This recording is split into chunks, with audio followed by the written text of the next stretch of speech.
Julián Hernández es el único director que ha ganado 2 veces ese premio. O sea, es curioso, hay nombres muy importantes y Julián es el único que ha recibido. La segunda película, ¿cuál fue? Rabioso Sol, Rabioso Cielo. Y tú has ganado también, aparte, si no mal recuerdo, ganaste un premio en San Sebastián, en el Festival de San Sebastián, que ahí se denomina Sebastián. ¿Con qué película? Con Quebranto. Con Quebranto es un documental que, bueno, que se ha exhibido aquí en la Cineteca Rosario Solano un par de veces, y sí, bueno, que fue mi ópera prima como director, que es una película documental. Bueno, y regresando a los inicios, ¿qué estudiaron ustedes? ¿Los dos estudiaron dirección o tú estudiaste producción y él dirección? Pues en realidad en ese momento el CUEC era una escuela que, digamos, era prácticamente una escuela sin especialidades, era, digamos, todos teníamos como una suerte de formación de lo que hoy le llaman con nostalgia cineastas integrales, es decir, que tomábamos todo tipo de materias como sonido, dirección de arte, documental, realización de ficción, guión, etcétera, etcétera. Y al final, en realidad, justo empiezo a producir, porque cuando íbamos a hacer la tesis de Julián, que es una película de 50 minutos que se llama Hubo un tiempo en que los sueños dieron paso a largas noches de insomnio, en ese momento sus títulos eran muy largos, por eso esto, éramos un equipo muy pequeño de personas y Julián me pide que si yo puedo ser el productor. Éramos 5 personas las que hicimos esa película, entonces como que pues para dividirnos alguien tenía que hacerse cargo de la producción y ahí es donde empiezo a producir. En realidad ya cuando salimos de la escuela hicimos 1000 nubes, pues ya yo empiezo a producir ya de manera, digamos, como profesional, y luego de eso pues vienen ya muchos más proyectos como productor, que es realmente como mi oficio principal, pues, ¿no? Pero fue gracias justamente a él que descubro que la producción es como un camino profesional que puede ser enormemente satisfactorio y muy estimulante además de manera creativa. En días pasados, en esta semana, Roberto recibió un homenaje en el Festival Shorts, ¿sí?, por tu trayectoria como director. Entonces, digamos que tienes más una faceta de director en cortometraje y de productor en largometraje. ¿Y qué hace un productor, si nos quieres platicar un poco, digo, para saber qué es lo que hiciste en esta película? Pues digamos, hay muchos tipos de productores en realidad. Básicamente el productor tiene que ver evidentemente con la gestión de recursos, con la gestión de dinero, pues, ¿no?, para poder hacer los proyectos. En algunos casos el productor quien pone el dinero de su bolsa y en otros casos no pone el dinero de su bolsa, que sería lo ideal, pero bueno, hay todavía quienes lo hacemos, digamos, si no consigue, digamos, los recursos para poder hacer la película. Y una vez que esos recursos se consiguen, tiene que ver con toda la administración precisamente de esos recursos para hacerla posible, pues, ¿no?, desde la contratación del personal, de la selección de este mismo personal, del casting, digamos, hasta que la película está completamente terminada, y un seguimiento, digamos, como de todos los procesos de creación durante la preproducción, el rodaje y la postproducción de la película, y después se encarga también como de gestionar la posibilidad de la recuperación de ese dinero a través de ventas, exhibiciones, distribución de la película. Entonces, bueno, a grandes rasgos, digamos, eso es como lo que hacemos.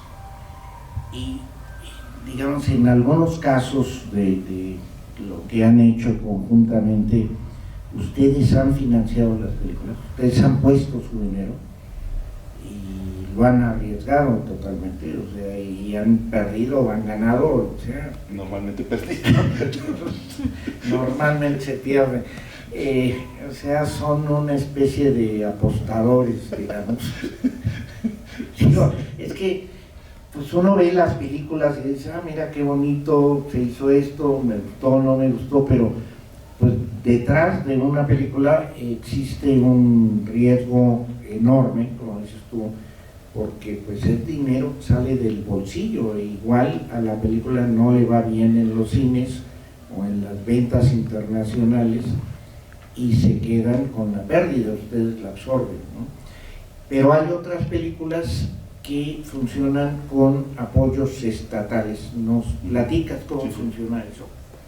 Sí, digamos, por ejemplo, la situación de nuestras primeras películas es que eran películas muy pequeñas, con una inversión inicial muy pequeña. Y lo que nosotros descubrimos, sobre todo con las primeras como Mil Nubes o El cielo dividido, por ejemplo, que son las dos primeras películas que hicimos juntos, era que había un mercado internacional para esas películas. Eran películas que hablaban, además, específicamente de temas que tenían que ver con diversidad sexual.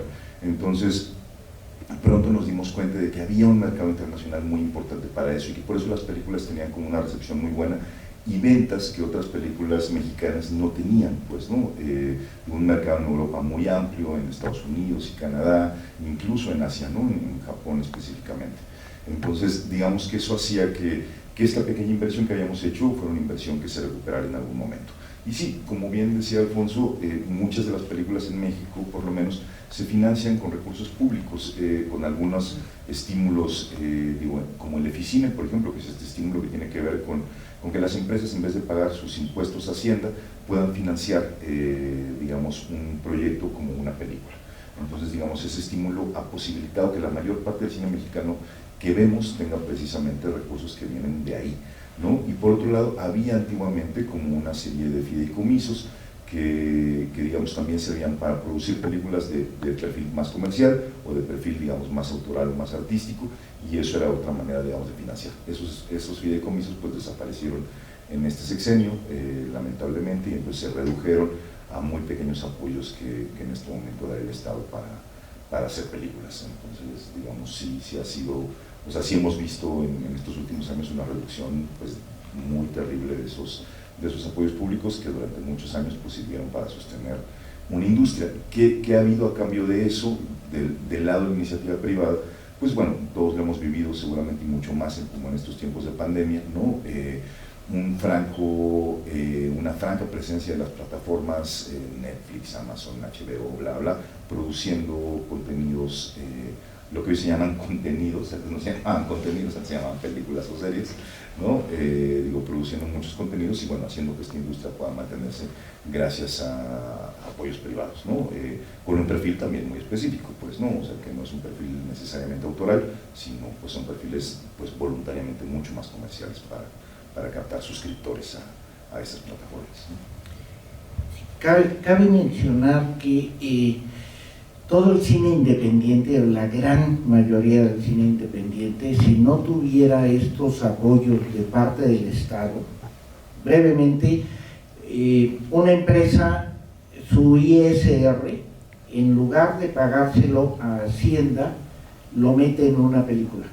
La empresa tiene que soltar ese dinero, pero en lugar de que vaya directamente a Hacienda, lo mete en una película y eso permite financiar las películas. Eso lo hacen en Brasil, lo hacen en Colombia, lo hacen en Argentina. Es un mecanismo sin el cual no habría ese otro tipo de cine y lo único que tendríamos pues es lo que está financiando Televisa o TV Azteca o cualquier organismo que lo único que le interesa es tener películas de consumo comercial sin ningún otro propósito. ¿Qué tanto está afectando hoy día este crecimiento de las plataformas? ¿Hay alguna amenaza directa hacia el cine como tal? ¿Cómo lo percibes tú? Pues creo que, como decía, lo que hay es el poder seguir manteniendo un determinado volumen, aunque esas películas sean películas que tienen, como decía, un perfil comercial, ¿no?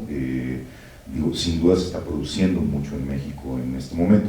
Claro, la amenaza sí está para un cine mucho más pequeño, como dices, o un cine independiente, o un cine que busca, digamos, como caminos de expresión distintos, que no son los que necesariamente van a empatar con las comedias que las plataformas producen, porque digamos, la comedia es como el género mayoritario o más popular, por lo menos para el cine mexicano que se ve en las plataformas. Entonces, digamos que la amenaza sí está para películas que tratan de decir otras cosas de otra manera, pues, ¿no? O sea, para una película como La Diosa del Asfalto, esta película está en Netflix, por ejemplo, por una casualidad más bien, ¿no?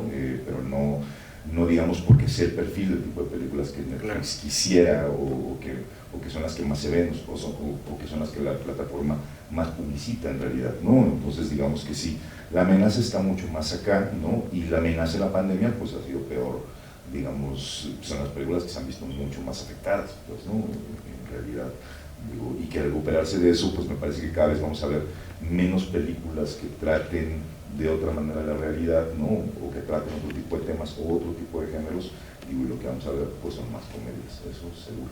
Más comedia. Más comedia. Más comedia, sí, más comedia. Y Rencor Tatuado también está en Netflix. También está en Netflix. Pero digamos por alguna circunstancia particular llegaron a Netflix, pero no son películas que propiamente son del corte de Netflix, ¿no? Porque sí llama la atención de repente películas de esta naturaleza, pues en una plataforma como Netflix, ¿no? Y oímos que la razón por la que no está Julián Hernández acá es porque están terminando un nuevo proyecto, ambos, él como director, tú como productor.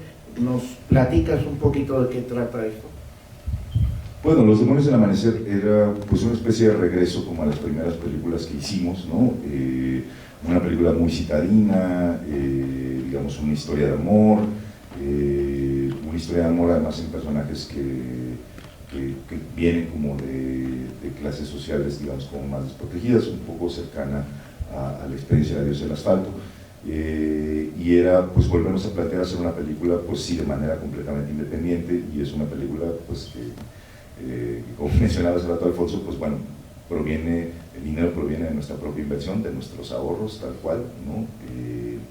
Y bueno, pues que es ese mismo riesgo de saber si va a ocurrir algo o no con ella, pues, ¿no? Y justo responde también a una, yo lo voy a decir como lo siento, a una absoluta insensibilidad por parte del IMCINE, del gobierno específicamente, que había comprometido un apoyo para esa película y que no dio, ¿no?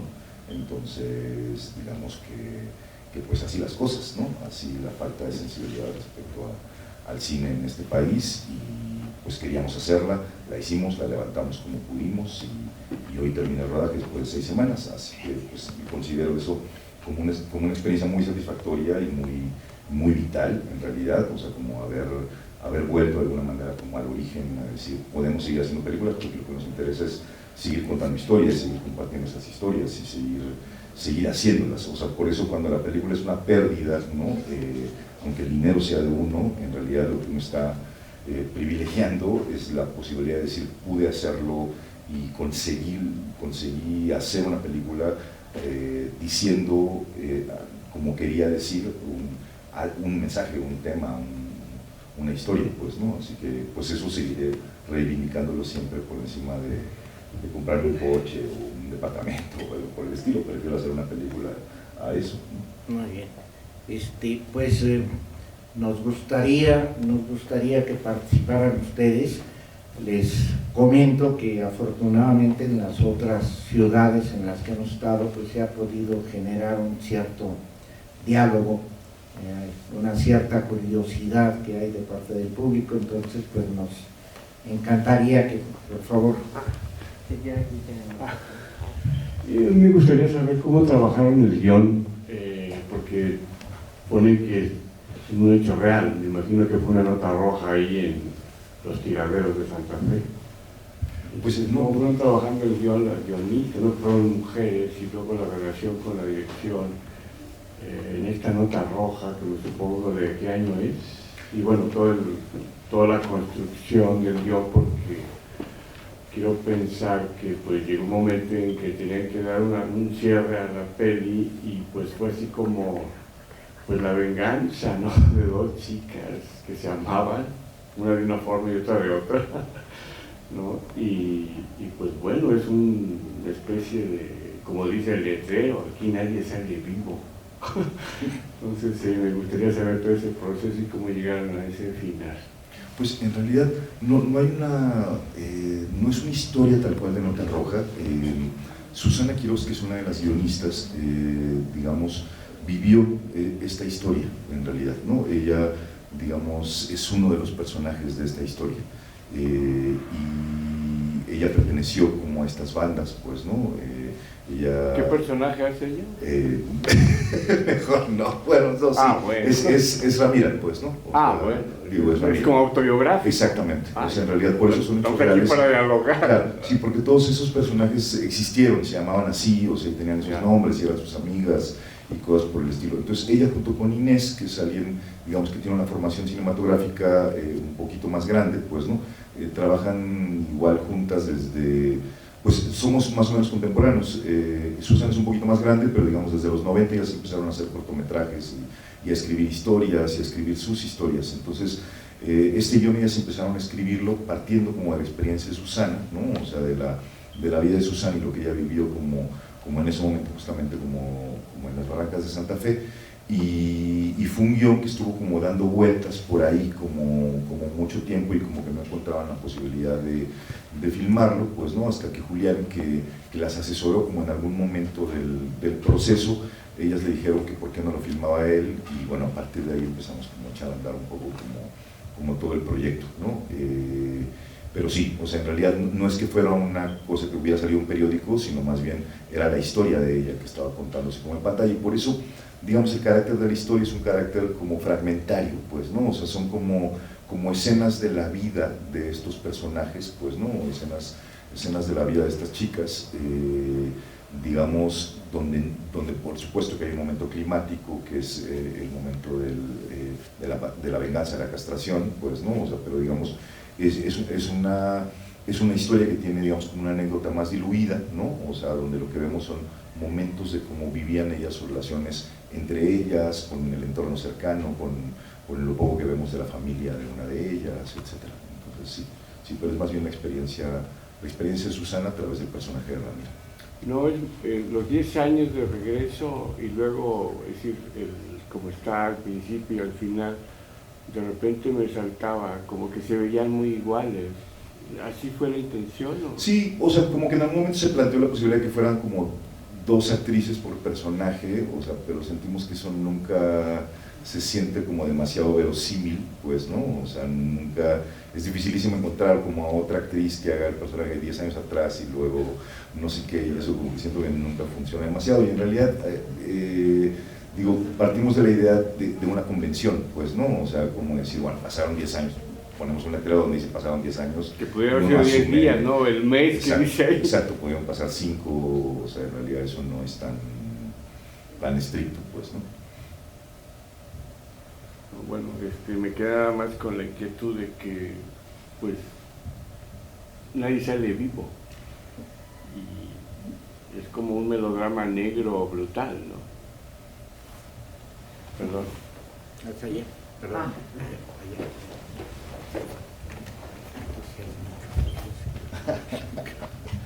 Gracias, buenas noches. Bueno. A mí me gustó mucho la película, me parece muy bien. Felicidades a todos los que participaron. Y mi pregunta realmente es, ¿cómo hicieron para llegar a Netflix, aunque fuera de casualidad? Porque me parece que es una excelente plataforma para que la vea mucha gente y también para que lo que estaban ustedes diciendo acerca de que no se van a producir más DVDs, yo creo que también es una buena forma de crear una memoria fílmica, porque esos archivos se van a quedar en algún lado, ¿no? En la nube, o sea, desaparecen los DVDs, desaparecen los reproductores de DVD probablemente, pero esos archivos se van a quedar en algún lado y es como si la Cineteca Nacional estuviera en la nube. Estoy pensando en lo apocalíptico del comentario de compren el DVD porque no lo van a volver a ver en la vida, ¿no? Si me permite. Sí, adelante. Sí, no era nada más así como los voy a espantar porque luego no va a haber, ¿no? No, pero a lo que voy es a lo siguiente, mira, efectivamente lo que tú dices es cierto. Las películas van a estar en algún momento en este ya inmenso disco duro en la nube o no sé dónde estará, que tiene miles y miles y miles y miles y miles de películas.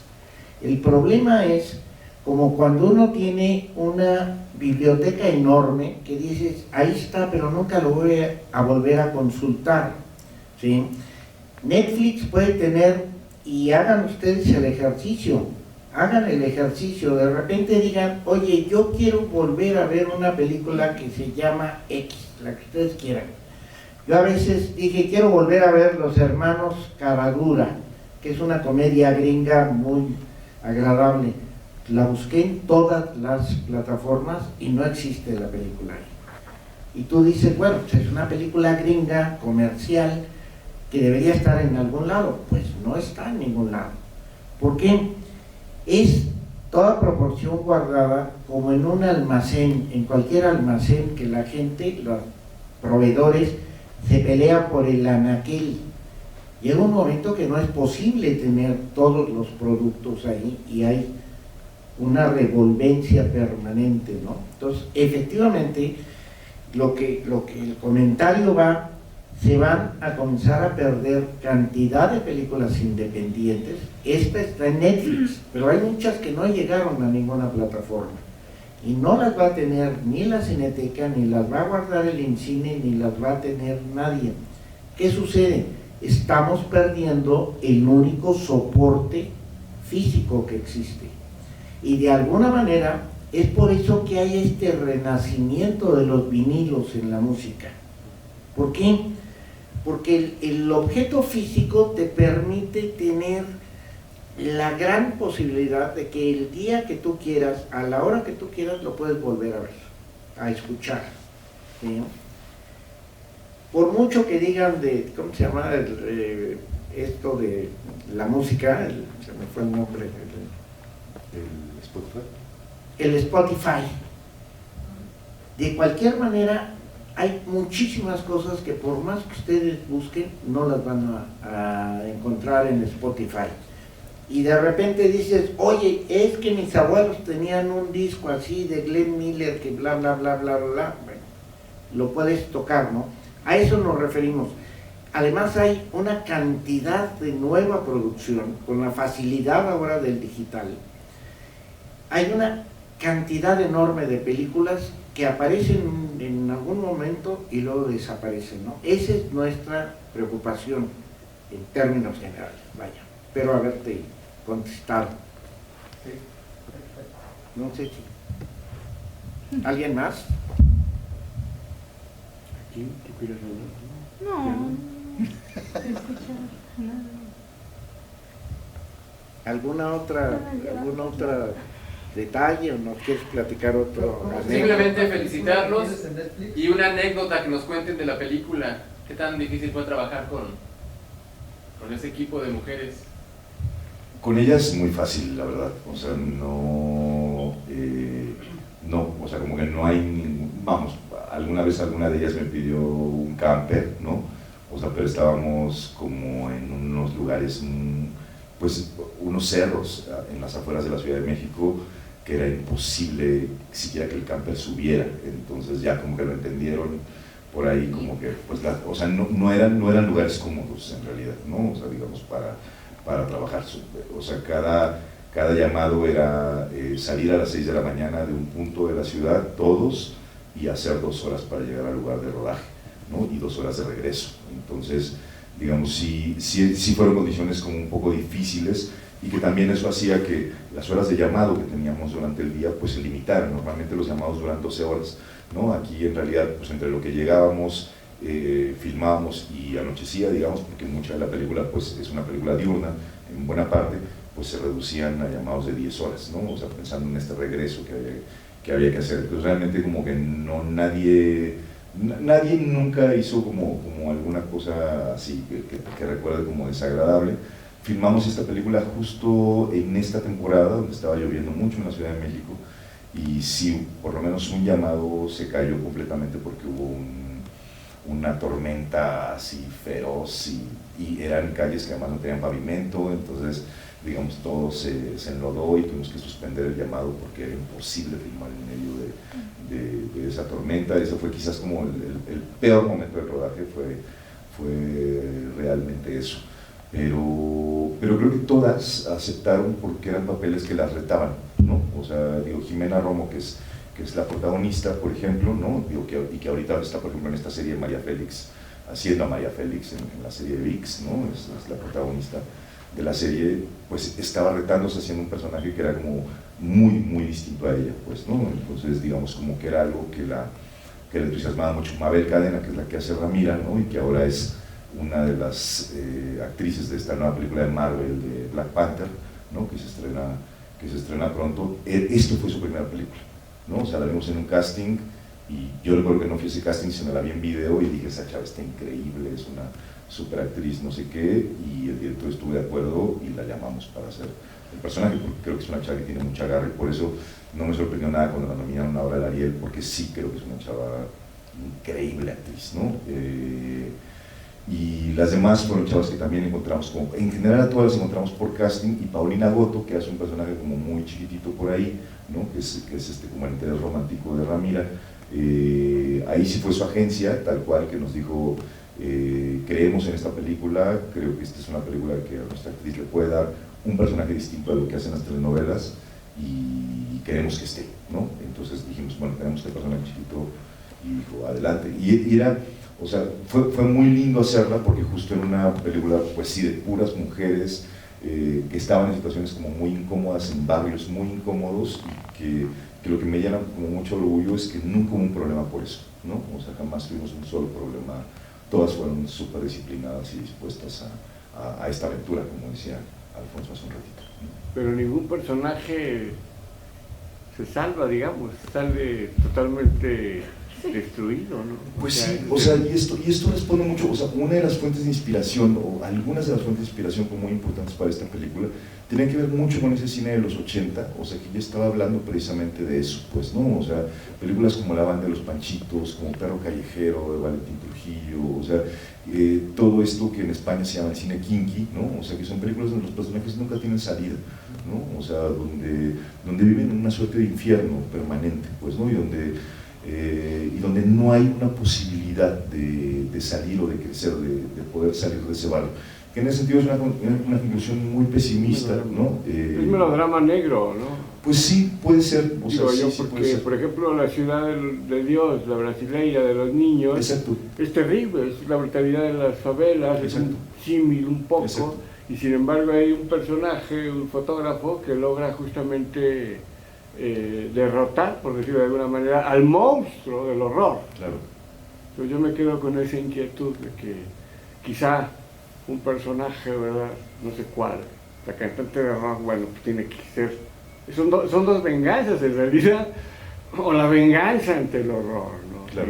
Y realmente tú dices, bueno, a ver, entonces no hay salida, como dice el letrero Rubensente, ¿no? Todos somos el infierno. Exacto. Y ahí pues te quedas, te condenas y uno sale realmente acongojado, como dirían los españoles, o muy, muy dolido. Duele mucho la película porque es la realidad de esas zonas o en general, pero creo que yo el manicomio pues habrá que encontrar una luciérnaga, no en medio del horror, pero ya esa es mi visión totalmente personal. Claro, y no sé si esa época lo permitía, ¿sabes? O sea, también, o sea, estamos hablando de unos años 80, o sea, de crisis económicas severas, no digo que ahora no las haya, pues, ¿no? O sea, digamos, pero estamos hablando de un México que ofrecía muchas menos posibilidades de educación, sociales, etcétera, pues, ¿no? Pero la policía es un desastre, ¿no? O sea, ¿sí? ni se menciona la escuela, ni mucho menos la Nada. universidad, Nada. no hay por Imposible. dónde, ¿no? O sea, Imposible. la chica canta en los camiones, bueno, ya cuando por fin tiene un poquito ahí de su grupo de rock, pues esa noche la asesina, bueno.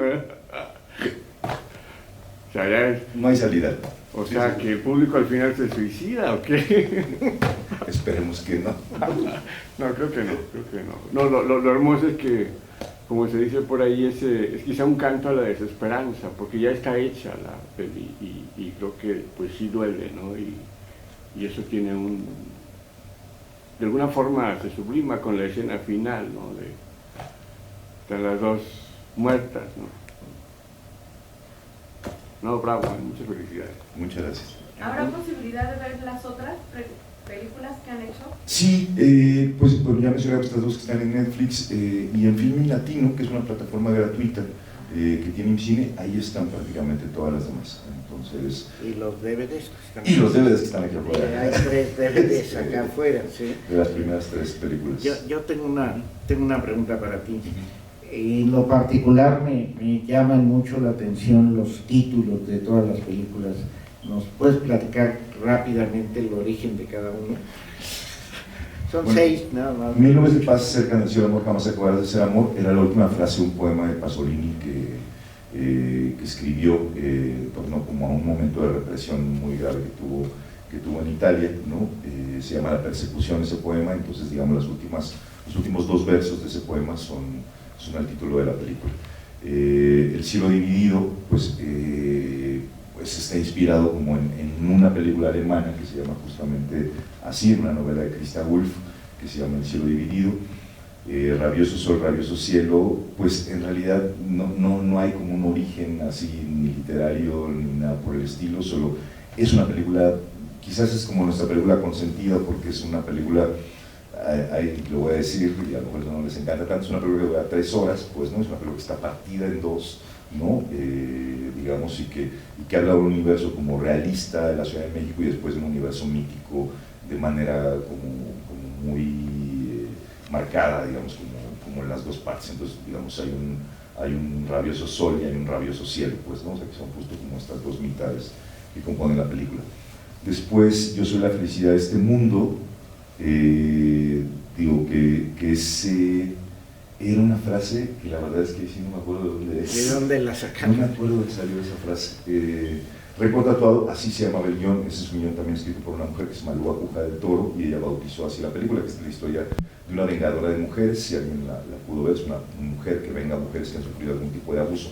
Esa es una película que está ubicada en los años 90, ¿no? Y La diosa del asfalto también era un título que ya las autoras del guión habían puesto, ¿no?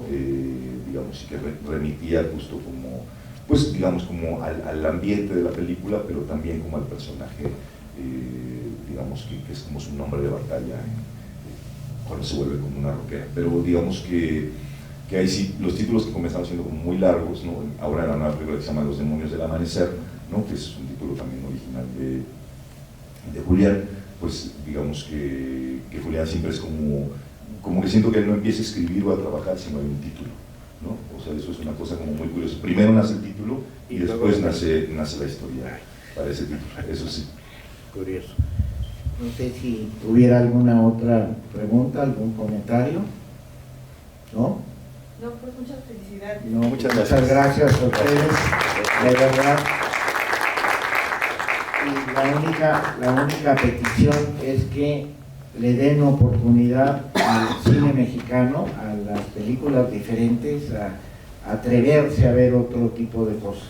Esa es, digamos, la obligación del espectador que busca otro tipo de historias. Muchas gracias. Gracias.